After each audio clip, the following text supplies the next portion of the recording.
Hey guys, I know it's been a while since I've made a video. I paid my phone off a couple weeks ago and I got this notice by the phone company, congratulations, you finally paid your phone off. And as soon as I get that notice and I've paid my phone off, the sound on my phone is terrible quality suddenly for making videos.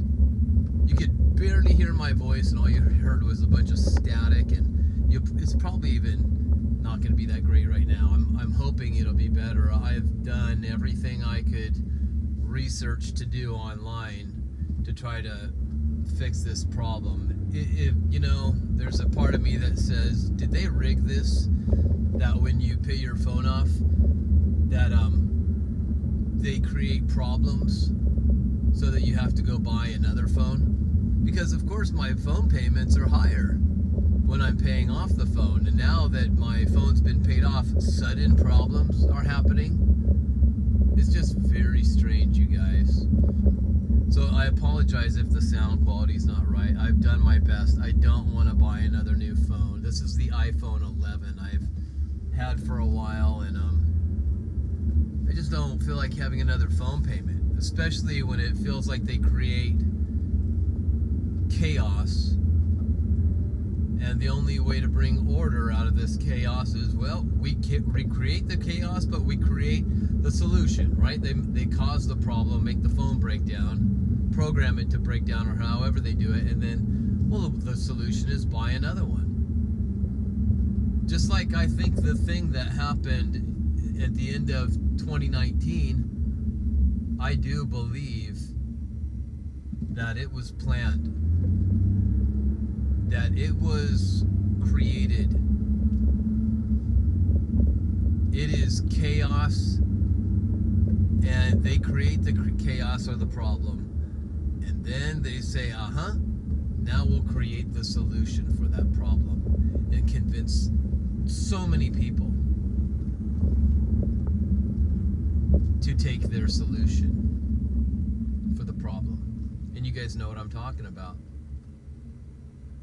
So that's how I see it. Maybe you don't see it that way, but I do, and some people call me a conspiracy theorist. I've been called that for years. When I was a Jehovah's Witness and I started exiting out of that religion, doing research on this religion, investigating into things, and discovering that my religious leaders were not telling the truth that they said that they were telling. And I was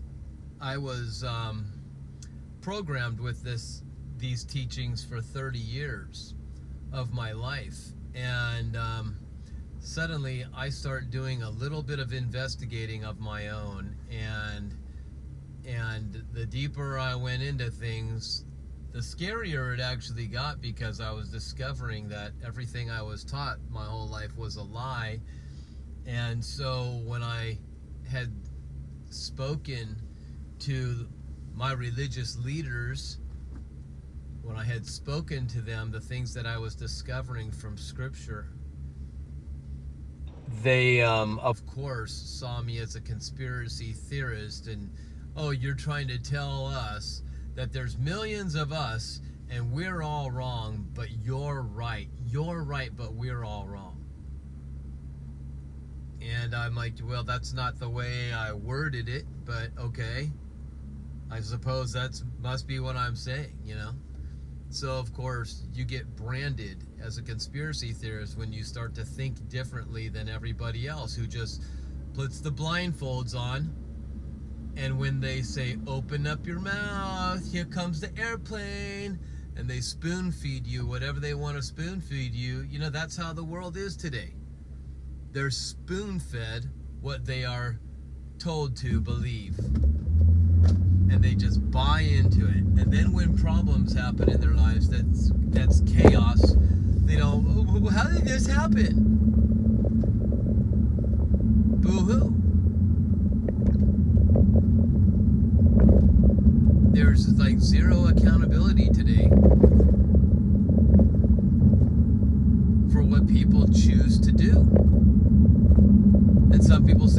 was forced to do it. I was forced to believe this way. I was forced to partake. I was forced, and I understand these things. I was born into the Jehovah's Witnesses brainwashing system. I get it. But you know what? There came a time where I had matured enough to say, you know what? This stuff's not being forced on me anymore. I can choose to either keep on partaking or I can leave. And so I left. Anyway, besides all that, I had myself recently gone through quite the battle with this C19. Now, at the very end of 2019, I had gotten sick for like 2 weeks. It felt like the worst flu I ever had in my whole life. Coughing and sore throat and snot and all that stuff. And the body the chills, the fever, the body aches. And the coughing lasted for a long time. More than 2 weeks of coughing. And I missed a bunch of work back then. But that's when I was working for a hair salon. And if you take 2 weeks off of work, well, you get, sick pay. Well, now that I don't work at a place anymore, an establishment, but I go to people's homes, I'm self-employed. So if anything happens to me, I don't get sick pay. And I recently lost a whole week's worth of work because C19 snuck its way into me. I felt like that dragon Smog from the Lord of the Rings. That was just, he's fully armored, but there's that one little missing piece of armor where when the man shot the arrow up in the air at the dragon, that arrow went right into that area where there was armor missing. And I feel like that's what happened to me. Like, how did this thing get into me? And you can use logic. Well, my roommate, he had it. And I didn't even know he had it. He had his bedroom door closed, and he put the AC on, and he shut all the windows to the house, including my bedroom windows. And, we usually just open the windows because we live close to the beach. I have 2 roommates, Kevin and Judy, and Judy had disappeared. I usually run into Judy in the mornings when I'm cooking breakfast and preparing my food for the day. I do food prepping, and so usually early in the morning when I go downstairs, eventually Judy comes down there and we have a quick conversation, and then she goes out and she likes to get some kind of chai tea over at Starbucks. So that's her little routine, go get some chai tea. And sometimes she goes and gets her daughter's dog. Her daughter doesn't live too far away, and Judy will take the doggy out and walk it in a park or something like that. Well, anyway, so I usually run into Judy. I didn't know that Judy was staying with a friend. She's been with her friend for 3 weeks now, because Kevin had C19 and she didn't want to catch it. I didn't know he had it. I just thought he had all the windows and doors closed because he didn't want any air to get out because the AC's on, which that was why he had the windows and doors closed. He said he didn't want to waste electricity, but he also did it because he had a high fever, I suppose, and he was sleeping most of the day, fighting off this thing. This thing was attacking him, and he has been fully all the shots that they require. He and Judy, they both got him, but he still caught this thing. So did I ever have it before? I don't know, because I wasn't diagnosed with it, but I was telling you in 2019, at the very end of 2019, I got super sick. But I'm going to tell you what happened to me. I came downstairs one morning, and I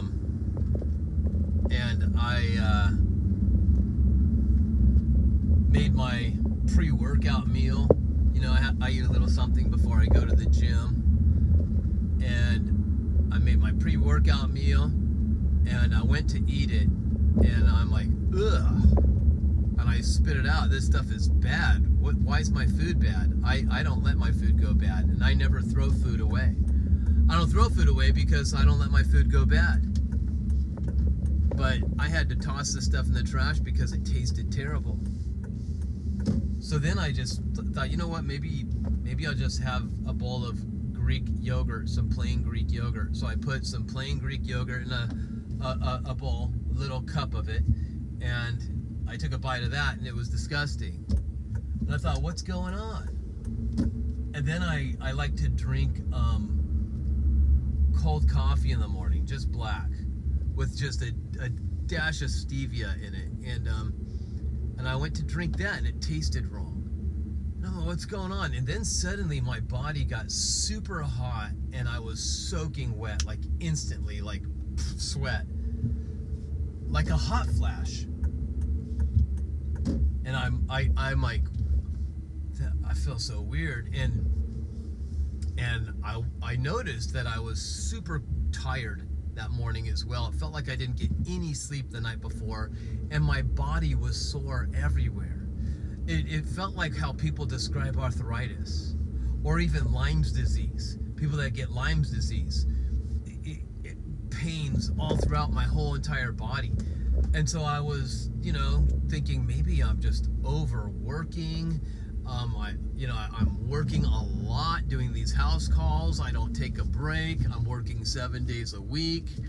I go to the gym every day. I don't like to take days off from the gym because I just love working out. It gets me going every day. So I'm thinking maybe I've been overdoing it. Maybe I need to start having a day of rest, right? My own Sabbath. So I'm thinking of all these things, and it hits me. The things I heard about people saying when they catch the C19. How food tasted gross. They lost their sense of smell and all that. I can't say I lost my sense of smell, but the food definitely tasted gross. I had pains all throughout my body. I felt beyond tired. I suppose it's what you call fatigue. Chronic fatigue. Oh yes. Now, I'm going to share something with you about me. Is all my life as a Jehovah's Witness, I was sick all of the time. Sick, you guys. I spent much of my childhood, everybody that knows me knows this, that knows me from the past knows this. I spent most of my won't say most, that's probably an exaggeration, but much of my childhood I spent in the hospital, and constantly at doctors and such, and sick all the time. I get out of the Jehovah's Witnesses religion, and sickness is something that rarely would happen to me anymore. So coincidence? I don't think so. Your body will manifest things that are internal in you, right? So I had all this darkness in me, and it manifested physically, I believe. So, getting caught off guard and getting sick again, I don't like to speak out, I am sick. I don't like to say I am and say any negative stuff. I don't try to trick myself, but I definitely like to speak out the truth, what God's word says. And if his word says that by the wounds that Jesus took, because he was wounded so that I could be repaired, he took on all my sicknesses and sin, all that stuff, so that I could have his health, so I could have his righteousness. There was an exchange on the cross. He exchanged things. He gives out his health in his life, and he takes our death and our sickness and diseases and sin and all that stuff into himself. It says, he who knew no sin, which includes sickness and everything, he was made it, so that in exchange we could be made like him, righteous, right? Healthy, whole. So I declared these things over myself. But it wasn't easy to do it because my emotions and my physical body and everything else was saying something else. So I'm speaking out what is truth, although what seems to be truth is, uh-oh, dude, you're sick. Well, regardless of that, I wasn't in denial about it. Trust me, when you have this thing attacking you, you're not in denial. This thing was no joke. In fact, it's said that the aftermath of a battle is much of the time worse than the battle itself. The aftermath, right? I mean, people that know, this is true. And I'm going to tell you, the aftermath of the C19 was worse than when I technically had it in my system. It didn't take long for it to get out of my system technically, right? I mean, my roommate finally, lets me know I have COVID, that's why he shut all the windows and everything. So I'm in a house where it was trapped in there, and I was in there with it, and it snuck its way into me, and so he had those cotton swab tests. I had to cancel all my appointments. I had to call people and tell them what was going on, which was really humiliating. And, because then you wonder what if people, how they look at you like, anyway. So I had to cancel all my appointments, but most everybody was cool about it. But I did have some people saying, just make sure that before we reschedule that, your test proves that you didn't have it. And I didn't want to stick one of those cotton things in my nose because I heard all kinds of crazy stuff about it. But my roommate had those tests, and he got them for free, and he says, just take one and make sure. So I tested myself out. Oh, I still had it. Tested myself out. Oh, I still have it. Then I tested myself out. Oh, okay. Now it's gone. It's negative. So then I gave it a few days, and then I returned back to work again. And here's what's crazy is I even though I didn't technically have it in my system anymore, the aftermath was a nightmare. I was in so much pain. I was so chronically tired. And oh yeah, I was going to tell you about when I was all my life. I was going to talk about it earlier, but it slipped my mind when I went into the Jehovah's Witness background. All my life, I have been battling something called I guess it's a battle. It's chronic vertigo. Some people say they experience vertigo where you get dizzy once in a while, or it hits them, and they just feel like their world is spinning around them. Um, this is my life all day, every day. It doesn't go away. I imagine it might have happened right a month before my 14th birthday. I went through the rear windshield of my dad's Volkswagen van. We were on the freeway, and we got rear-ended. We were at a dead stop, and somebody behind had smashed into the van, and the van went whoop. The butt of the van went straight up in the air, and the nose of the van was down. He was the driver, and he said he could just see the street right in front of him as the van went up in the air. Said it felt like slow motion, and when he turned around to check on me, the windshield was broken, and I was gone. I had been launched through his windshield. I guess I broke right through it. That the impact had hit us so hard, somehow it made me go backwards, and supposedly I smashed the guy's windshield that hit us, and then I rolled off of his car, and I rolled under the van, and when the van was up in the air, it came down and smashed me some more. So I right on my left eyebrow bone here, there's no bone left. It's all gone. It was all shattered. And I had cracked my chin right here. I remember my eyes were both just blood red for a long time. And if you ever see the back of my head, right back here by my neck area, actually I have a big carved in cross in my neck. You know, and when I was Jehovah's Witness, it was like, oh, you have a cross in your neck. You know, it wasn't, because the cross was an evil sign to Jehovah's Witnesses. It is to them. They see the cross as something evil. And so I have a cross scar in the back of my neck from where my skull had shattered back here to pieces.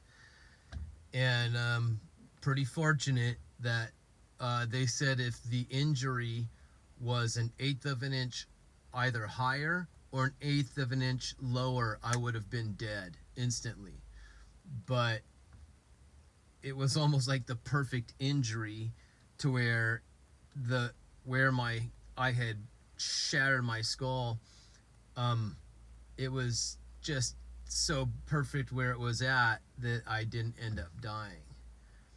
So, but I remember when I was a child, I got motion sick before this ever happened. Everything made me motion sick, whether I was in a car or on a boat or an airplane. Everything got me motion sick. You know, we couldn't drive anywhere as a family without needing to pull over because I had to throw up all the time from being car sick. So, anyway, I don't get car sick anymore, even if I'm a passenger.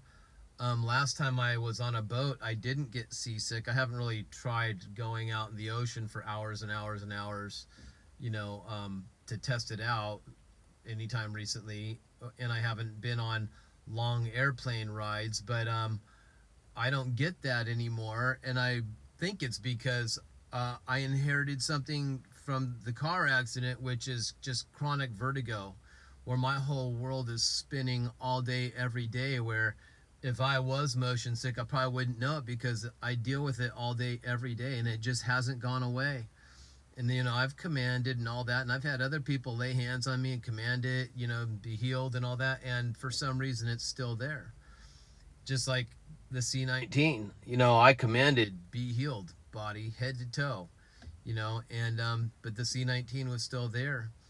I mean, before I got the C19 not too long ago, I had like 2 weeks of mosquitoes just tearing me up. I'm like, where are all these mosquito bites coming from?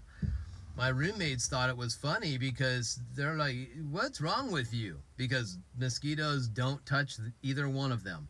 So they leave the screen doors open all the time in the living room door without closing the screen behind it.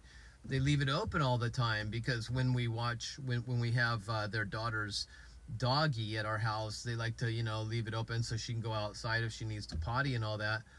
Well, the mosquitoes come in, and sometimes my roommate Kevin, he'll go into my room and leave my bedroom door open when I'm gone because I have some weights and he says he likes to use them sometimes. So he'll leave my bedroom door open, so while I'm sleeping at night, I'm getting bitten by mosquitoes sometimes. And so recently I bought all these mosquito lamps from Amazon to see if it would zap these things. I put them in the house all over, and yeah, Kevin and Judy, they really made fun of me about it and think I'm paranoid and all that, but for some reason mosquitoes leave them alone. Me, I wish they left me alone. I even try to take authority over it, but they don't listen. So I had all these, I still have the mosquito bite scars on my legs, both legs, and a couple on my arms, and I hate those things, what they do. I hate the effect of them, but it is what it is. So dealing with that, and then dealing with the C19, it's been like I have felt defeated. You know, like mentally and physically, I just felt like defeated, and emotionally, you know, it really did a toll to me. And not to where I gave up or I allow myself to say you are defeated, coming in agreement with defeat. Didn't allow that to happen, but I'm going to tell you, it still messed with me big time. And working every day, I had canceled a whole week's worth of work, so I had to reschedule all these people. and then besides all the other people that want to get in, trying to cram everything in. So I had to work extra hard as soon as I didn't have that stuff in my system anymore. And but I was in so much pain, and I was so tired, and it was, it just felt like this is never gonna end. And I feel for anybody that's gone through it. I get it and I understand it. And let me tell you, this C19 thing, by the way, it's different than any kind of sickness I've had before. I've had sicknesses that when you're in it, you're sick and it's terrible, whether it's food poisoning or a flu or whatever. I've had that and it's a nightmare. And sometimes it lasts way longer that than it should anyway. And it's a nightmare. But this thing that I got recently, it affected me different than my roommate Kevin. He was decongested, he had a fever, he had all this stuff. I didn't have the fever. What I had was, I'm not kidding you, it felt demonic, you guys. I'm not saying that sickness isn't demonic. I'm just saying this felt like this thing was created somehow, like man-made mixed with demon-made, right? People and demonic coming together and saying, let's work together on this thing. That's how it felt, because it felt like this thing was trying to figure out what can we do to this guy next. Like it couldn't figure out what to do, and it tried all these different little things. Like usually when you get a cough, you're full of phlegm and stuff like that. Well, I kept getting a little tickle in my throat making me cough, but I didn't have any, I wasn't stuffed up. I did not get a fever. I had a hot flash really fast, but then it went away. It lasted for like 30 seconds and was gone. The chronic dizziness it took my vertigo to a different level. And the fatigue, the tiredness, there was no sleep. I couldn't get enough sleep. I couldn't sleep all day every day. I'm just one of those guys that just can't do it. But it felt like no matter how much sleep I got, it was never enough. The pains all throughout my body, they wouldn't go away. It was every little, even my toes hurt. And trying to sleep at night like that was a nightmare. And that loss of, it wasn't real. Yeah, I had a temporary loss of appetite, but then the food tasting weird. Everything seemed so strange, and it felt like this thing was just trying to figure out what it could do next. And I'm telling you, the aftermath was just terrible. Never did I get tempted to say, why, God, are you allowing me to go through this? Or are you trying to teach me a lesson and you gave this to me? Never once did I ever allow my thoughts to go that way. That's not the way I think. Not anymore anyway. But I was upset. I was upset because I'm like, this thing got in me and it made me very upset. And then I felt out of it for much longer than it was in me. The aftermath, that was another thing I wanted to share, is I felt lost. I felt confused. My mind wasn't working well. I was forgetting things like a zombie almost, and I felt, when I say I felt, I'm talking about feelings. I felt like I was never going to snap out of it. Like this was going to be how life is the rest of my life. And I'm like, there's no way I want to live like this. And you just start thinking how death would be better. It would just be so much better if I would just die, and then a couple of weeks goes by and I'm not making videos. Then my phone does this whole thing, and it's just like, wow, mosquitoes are attacking me. My phone can't do videos anymore. My health, it just feels like it was robbed from me. So, all these things hit all at once.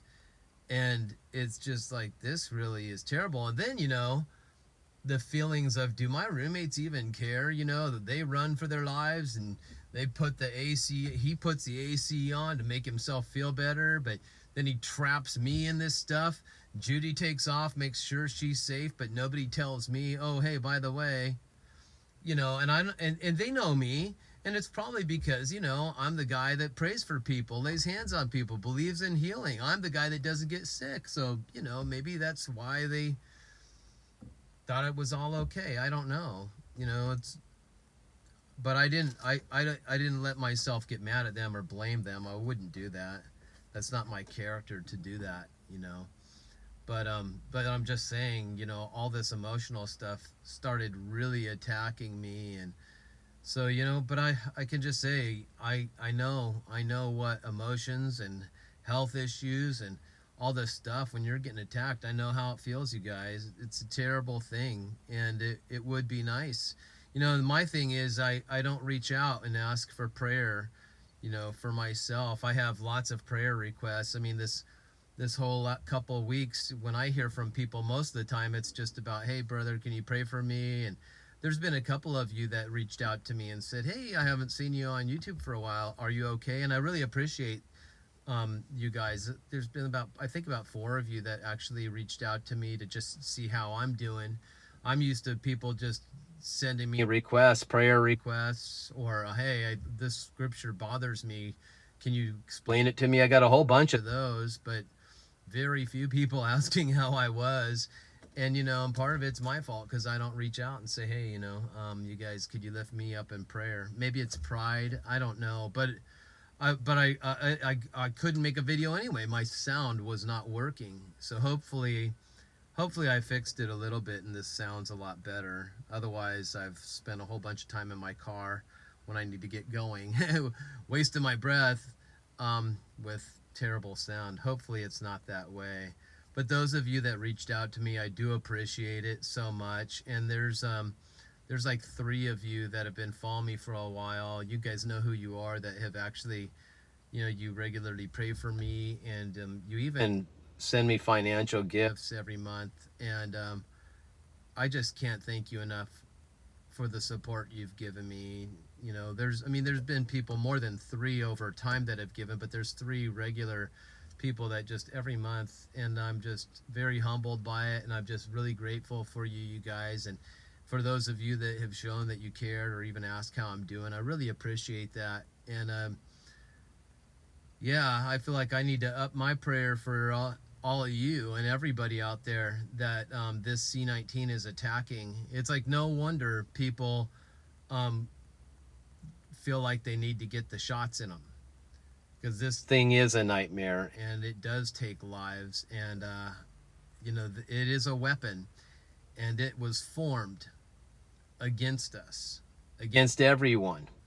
You know, I know it's a weapon that's been formed against us, but what I declare is, no weapon formed against me shall prosper. That's from the book of Isaiah. No weapon formed against me shall prosper. It shall not conquer me.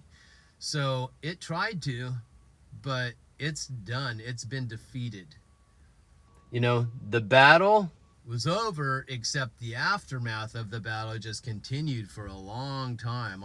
The side effects were awful. But I'm doing a lot better now. My energy levels are almost 100%, I'd say. The body pains, I'm not really feeling them much anymore. A little lingering stuff perhaps, but not too bad. That mental funk, I think it's pretty much gone. That one's a hard one to tell. But anyway, that's what's been going on. So it's good to be back, and hopefully my phone will continue to be able to make videos, and if not, I suppose I'll just have to get another one. I hate to do it, but whatever. Anyway, because, you know, being here on YouTube, it's not for me to be a celebrity, or I don't even need attention, but it does give us an opportunity to communicate, and a lot of you guys let me know what's going on in your lives. And I've had the opportunity to pray for so many people and to have so many amazing results. It humbles me and blows me away that God could even answer my prayers for you guys. Like, wow, you know. But it happens, and it's amazing. And so and sometimes it takes a little while to see the results of prayer answered, right? Just like me, you know, it felt like this thing, this C19, was just not going to go away, but it did. It got defeated. So amen to that. Anyway, but it is important for me to be able to make these videos. It's helped a lot of people, more than I'm aware of, you know, because there's people that reach out and email to me sometimes and say, hey, I've been watching your videos for a long time. They watched my old channel. I had another channel that had a lot more subscribers and a whole bunch of videos, but it got hacked, and somebody sent me a fake email making it look like YouTube was saying there was a problem with my channel, and here, to resolve this issue, log back into your channel. So as soon as I logged in, that's when some other entity took over and deleted my videos and took the subscribers and all that stuff, and so I had to start over again. But there's been people that have been following me for years that said, you know, I want to thank you. You helped me come out of the Jehovah's Witnesses religion. I've had Christians contact me saying, I want to thank you. You've helped me to know who I am in Christ, things I never even knew before, fighting with condemnation and guilt and shame and questioning their salvation. So I'm really honored that I could be used by the Lord to do a little good in this world and be another voice that makes a difference. And it's humbling. And I understand about this more happy in giving than receiving, because receiving's difficult for me, honestly. But giving is something that I've always been that way. Anyhow, love you guys. I'm going to get going. I hope you have a great one. Thanks for watching. It's good to be back. And hopefully I'll see you all real soon. Okay, so pray for my phone, please. I appreciate it. All right, God bless you all, and I'll see you next time.